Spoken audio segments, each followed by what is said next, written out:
स्वाभिमानीचे अध्यक्ष राजू शेट्टी यांनी ऊसाचा एफआरपी संदर्भामध्ये उच्च न्यायालयात दाखल केलेल्या याचिकेवर निर्णय दिला असून साखर कारखान्यांनी एकरकमी एफआरपी द्यावा असा निर्णय घेतला आहे। राज्यातील साखर कारखान्यांकडून शेतकऱ्यांना देण्यात येणारी एफआरपीची रक्कम टप्प्याटप्प्याने दिली जात होती। त्याच्या विरोधामध्ये राजू शेट्टी यांनी कोर्टामध्ये याचिका दाखल केल्यावर आज हा निर्णय देण्यात आला आहे। या निर्णयामुळे शेतकऱ्यांना मोठा फायदा होणार असल्याचं देखील समोर आलं आहे।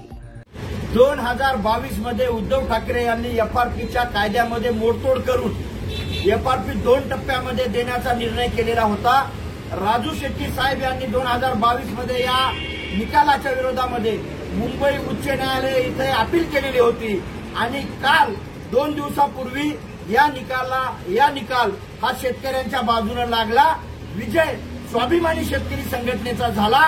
न्यायालयानं राज्य सरकारनं घेतलेल्या निकालाला खारिज करीत ऊसाची एफआरपी एकरकमीच द्यावी लागेल हा निर्णय कायम ठेवला।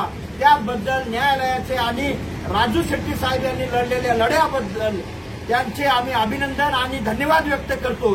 परभणी जिल्हा आणि मराठवाड्यातल्या कारखान्यांना या व्हिडिओमध्ये एक इशारा पण देतो की आता ऊसाची एफआरपी आम्ही मोडतोड घेणार नाहीत, आम्ही एकरकमीच ऊसाची एफआरपी घेणार।